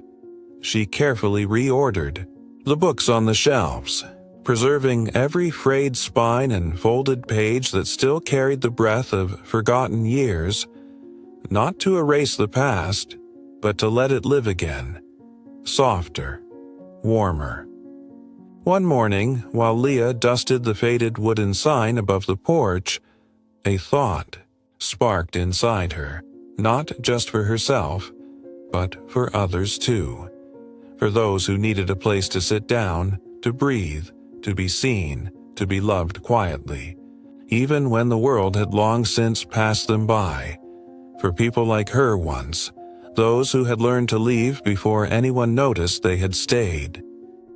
She rummaged through the old shed and found a weathered plank of wood, rough-edged, warped, scarred, perfect because of its flaws, not despite them, just like the people she hoped would one day find their way here. Leah pulled out an old hammer, a small box of nails. Sitting on the front porch steps, she began to carve. No sketching, no second-guessing. The letters emerged under her hand, rough but full of grace. The house that stayed. The camera could pan slowly here. Leah hammering the sign to the little gate at the end of the garden path, each thud echoing steady and sure into the stillness. Sunlight spilled through the trees, scattering thousands of golden motes over her hair, her dust-smeared hands, her smiling face. She stepped back, looked up at the sign swinging gently in the afternoon breeze, and smiled. Not a bright, brash smile, but the quiet, steady kind of smile belonging to someone who had found where they were meant to be, and was ready to open the door to others still wandering. Day by day, Leah breathed new life into the house. She arranged soft armchairs around the hearth, knitting old wool into cozy throws. She made the kitchen the heart of the home, always. A kettle singing on the stove, always the scent of fresh-baked bread and warm apples lingering in the air. Every corner held traces of a hand that believed, no matter how far the world scattered someone, they still deserved a place to come. Back to no grand signs, no advertisements, just a simple wooden board by the gate, the house that stayed. And Leah knew. They would come, not for shelter, but for something rarer, a place to remember that even if the world had been cold and careless, somewhere a little house still waited, arms wide open, asking nothing of them, needing no explanations, only offering a place to breathe, a place to rest, a place to belong. Leah sat on the porch step, watching the breeze catch the sign, listening to it click softly against the wood, the sound like a heartbeat. In her chest, a phrase bloomed, clear as a bell across the quiet. Hills, a place for those the world forgot, to stay, to breathe, to belong. Late one afternoon, as the sun slanted lazily across the distant hills, Leah sat by the window of the house that stayed. The old rocking chair was still there, swaying gently with the breeze that drifted through the room. On the table, a cup of tea still steamed faintly, filling the air with the delicate scent of cinnamon and apples. Everything in this little wooden house had become a part of her, slow, steady, like the heartbeat of someone learning to live again after years of silent endurance. Leah turned her head slightly at the sound of the wind tapping against the door. A figure had appeared at the small wooden gate. An old man, silver hair tousled, a worn coat hanging from stooped shoulders, shoes dusted with the long road behind him. He stood there for a long moment, clutching the strap of a canvas bag, his eyes fixed on the wooden sign swaying above the gate. The house that stayed. It was as if the name itself had reached into some forgotten corner of his heart, a place where hope had long since gone quiet. Leah rose from her chair. No rush, no calling out, simply opening the door, just as this house had once opened itself, to her. The evening breeze swept through the narrow hallway, carrying with it the scent of old wood, dry grass, and the hushed breath of time crossing a threshold. The old man hesitated, then stepped slowly into the yard. Each step was heavy, but no longer adrift, no longer weighed down like the lost wanderers he must have once resembled. There was something in his gaze, a fragile glimmer, a thread of trust this house had somehow rekindled. He reached out, trembling hands brushing the arm of the rocking chair, as if fearing that too much pressure would shatter it, as easily as old, brittle dreams. Leah said nothing. She simply smiled, a smile soft enough that anyone could understand. They didn't need permission to sit. The old man lowered himself, carefully into the chair. It creaked gently under the burden of a lifetime, holding him with a quiet strength. The camera would have panned slowly from his gnarled hands gripping the armrest to the lines on his face lit by the last gold of the sun, lines worn deep by sorrow, but still alight with something unmistakably alive. Hope. Leah stood framed by the open doorway, her hands wrapped around her warm cup of tea, watching quietly. No need to ask his name. No need to ask his story. The house had always known how to find the ones who needed it, not through words, but through the silent rhythm of hearts that had known loss, and yet still remembered how to hope. The light spilled through the window, bathing the old man, the rocking chair, and the worn rug beneath him in a honeyed glow, like a small fire against a long, dark winter. And in that moment, Leah understood, deeper than ever. She hadn't stayed for applause, not for gratitude, not for recognition. She stayed because sometimes someone needed a place to remember they deserved to be seen. She stayed because a small house could be an entire world to someone who had lost everything. She stayed because sometimes a quietly opened door could pull a soul back from the edge of despair. Outside, the wind stirred the wooden sign. It tapped lightly against the gatepost, steady and sure, like the beating of a heart. We don't stay for the applause, we stay because someone must. Leah leaned against the doorway, her hair glowing gold in the slanting light, her eyes bright, not with triumph, but with presence, with enoughness. The rocking chair creaked rhythmically, and the light painted soft outlines around the old man and the little wooden house. A portrait of resurrection. A new chapter, without fanfare, without a grand ending. Just light, just a choice, to stay. Just a place, however weathered, that still knew how to open itself to a world so often quick to forget. Thank you for staying with Leah until the end of this journey. Maybe, somewhere in all our lives, there is a house, a pair of open arms, a quiet moment, where simply being there is enough to heal. If you believe everyone deserves a place to belong, don't forget to like and subscribe, so we can continue writing these warm stories together. Thank you for choosing to stay.